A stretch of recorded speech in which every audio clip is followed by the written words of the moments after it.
Je nedeľa 18. júna 1995 a štadión Piešťanského futbalového klubu Marat Piešťany je pripravený k rozhodujúcemu súboju 3. futbalovej ligy Západ medzi mužstvami PFK Marat Piešťany a Elektrosvit Nové Zámky.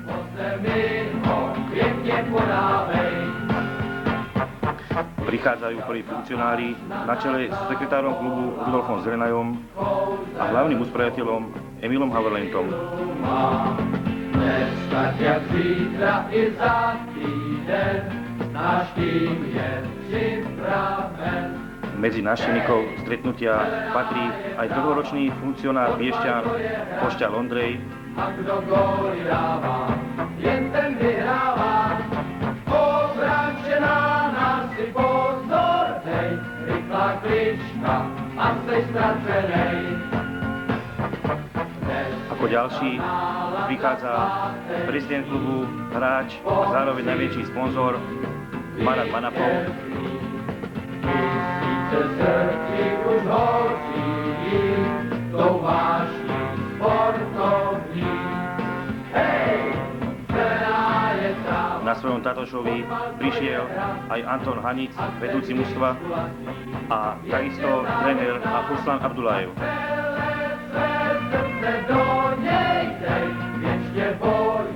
Asistent trénera pán Kravárik Jaroslav sa práve víta s hlavným trénerom a s masérom mužstva Strižencom Jozefom.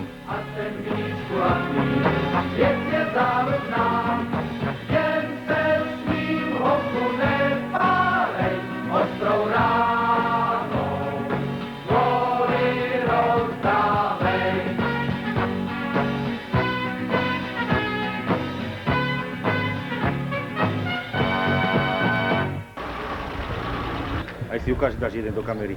Jeden.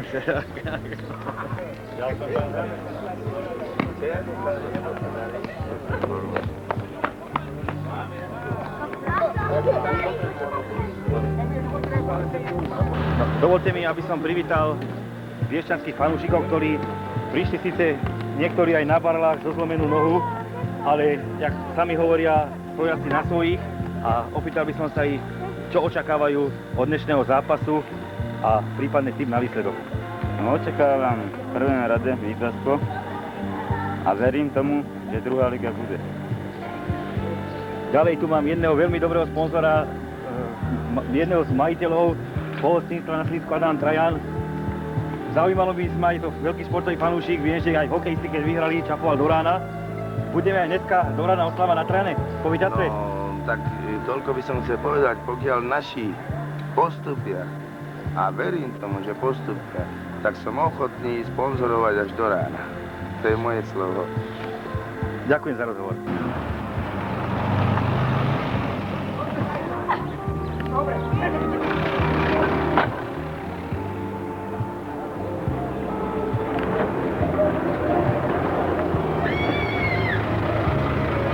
Privítal práve prichádzajúcich hráčov mužstva Nového Zámky a osobné tajomníka futbalového oddielu pána Boršanyho a opýtal sa ho, čo očakáva od dnešného rozhodujúceho zápasu 3. ligy a prípadne ďalšie ciele mužstva do ďalšej sezóny.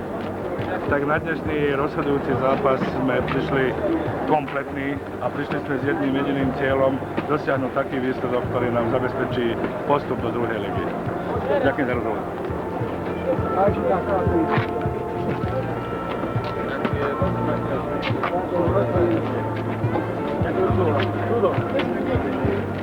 Aby ste nepovedali, že sme tým boli lakoví Píšťanov. To povieme Rakov. Ty nám nedáte gól.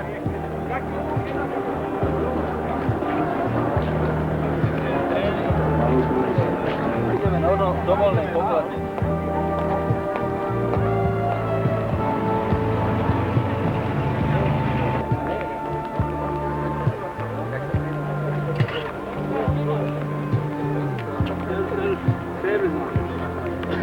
Je? Ahoj, Dovolte, aby som privítal pri mikrofóne bývalého hráča Spartáka Trnava, pána Stacha. Opýtal sa ho ako častého návštevníka vlastne všetkých zápasov Piešťan na domácom ihrisku a aj vonku. Čo očakáva od dnešného súboja a jeho prípadný tým na výsledok? No jak chodívam, jak aj von, takisto aj v Piešťanoch. Tie pôravy všelijaké sú podľa mňa od fanúšikov nesprávne. Koľko peňazí sa dá s rozhodcom a tak ďalej. Ja myslím, že kto hral futbal a ľubí futbal, ja si myslím za mojich čas, že verím chlapcom a tí chlapci myslím, že podajú to, že Piešťany si konečne to zaslúžia a myslím, že nám tá druhá liga zostane. Žiadne podplácanie, nech je to rek fotbal, ako sa patrí a myslím si, že ľudia si dojdu na všetko a verím chlapcom, že budú bojovať. Ďakujem vám za rozhovor. Prvých návštevníkov Nových Zámkov a opýtala sa ich, akým cieľom prišli do Piešťan a ich prípadné tipy na výsledok. Tak ja si myslím, že domáci budú neróžni, lebo zápas musia vyhrať. No a môj tip na výsledok 1-1 alebo 1-2, takže vyhráme. A vy? Ja sa pripájam, že 1-1 to bude a postúpime. Ďakujem za rozhovor.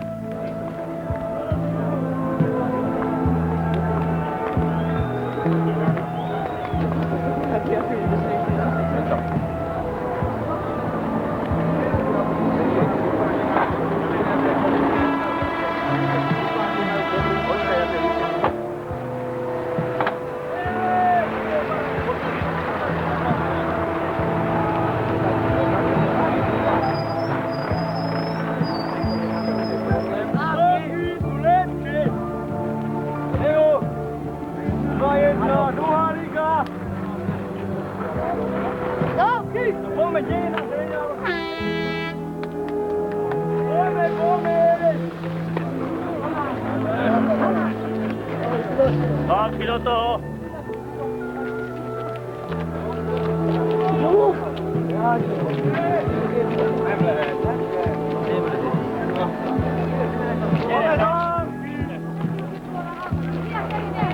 Války do toho!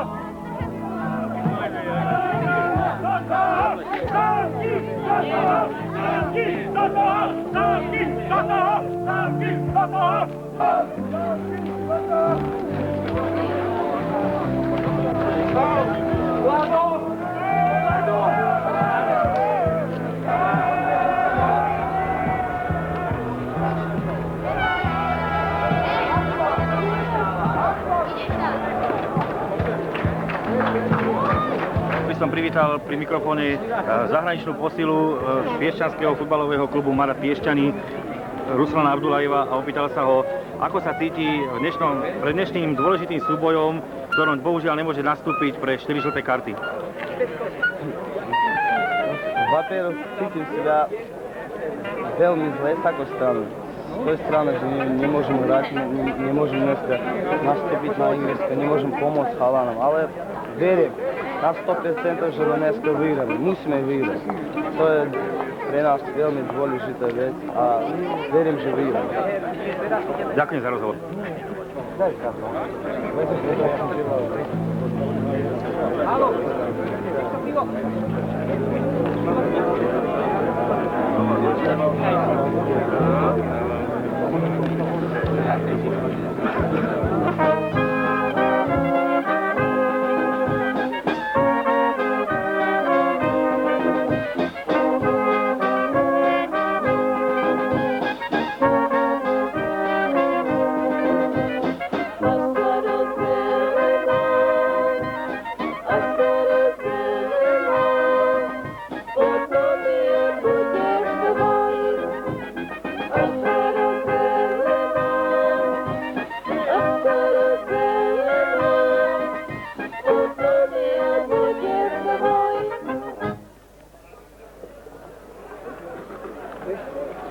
Privítal pred našim mikrofónom tretieho z majstrovstiev sveta telesnej postihnutých športovcov v Austrálii, pána Mihala, a opýtal sa ho, ako sa cíti pred dnešným zápasom ako verný fanúšik Piešťan a čo od neho očakáva. Očakáva iné víťazstvo a postup do druhej lígy, lebo to je náš cieľ a sa musí dokázať. Piešťanské mužstvo na to má. Ďakujem za rozhovor. zaplnená hlavná tribúna a viac ako 6,5 tisíca divákov na celom štadióne je v očakávaní nasledujúceho súboja.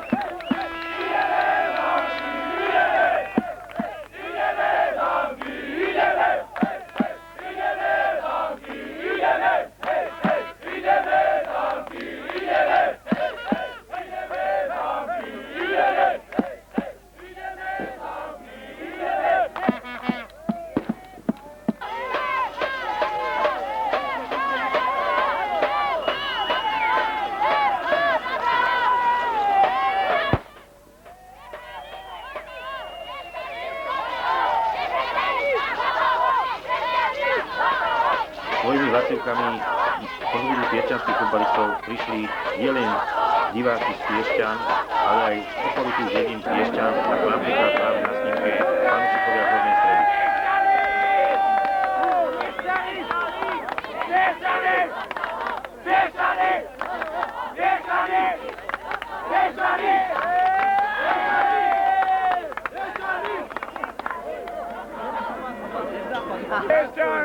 Piešťani, vyhrajú, aj keď čo bude, neutýkaj. PSKL! Ole, ole, ole, ole! Je to. Hej, sa nechceš počuť. Hej!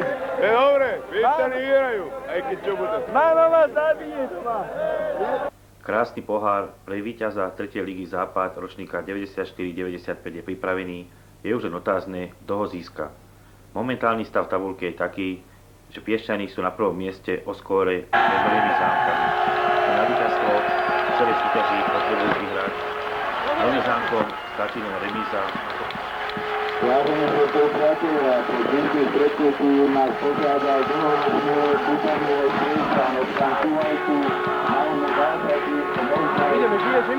Žijeme! poďakovali a pripravili zdarov našim futbalistom, rozhodcom a súťažovi. Máme zásadí, občan Kuvajtu je bývalým hráčom, rozhodcom a trénerom a nakoľko sleduje už nejakú dobu ešte našich futbalistov. Pozdraví rozhodcov a hráčov všetkých zápasov. Veľký fanúšik piešťanského futbalu, bývalý hráč a rozhodca Kuvajtu Muhammad Al-Šajt. Hostia Elektrosvit Nové Zámky nastúpia v zostave 1. Kantar Szilárd, 2. Okša Norbert, 3. Péter Zoltán, 4.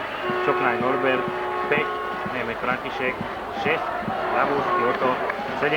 Kris Miroslav, 8. Vávrovič Juraj, 9. Bujda Roman, 10. Kapitán Deme Rudolf, 11. Michalik Robert, 12. Garaj Mário, 13. Tomík Attila, 14. Jakobička Juraj, 15. Bučka Marcel, 16. Náhradný brankár Šimonek Ivan. Vedúci mužstva Prochádzka Jozef, lekár mužstva doktor Sarač Tibor. PFK Marat Piešťany nastúpia v bránke číslo 1 Palke Branislav, 2. Špekko Vlastimil, 3. Kapitán mužstva Kiš Vlastimil, 4. Dvorský Jaroslav, 5. Krajčo Adrián, 6. Gavron Miroslav, 7. Horváth Hervin, 8. Korchan Ivan, 9. Manafov Marat, 10. Jakubička Ján, 11. Mišo Jozef. Na striedanie sú pripravení 12. Bogora Matnik, 13. Supek Ladislav, 14. Helvík Miloš, 17. Bodal Roman. Vedúci mužstva Judor Haris Anton, lekár mužstva doktor Kacník Udový. Hlavným rozhodcom stretnutia je pán Bárci Szilárd, rozhodcovia po strane pán Šipoš Pavol a inžinier Husárik Jozef. Delegát stretnutia pán Gálik František.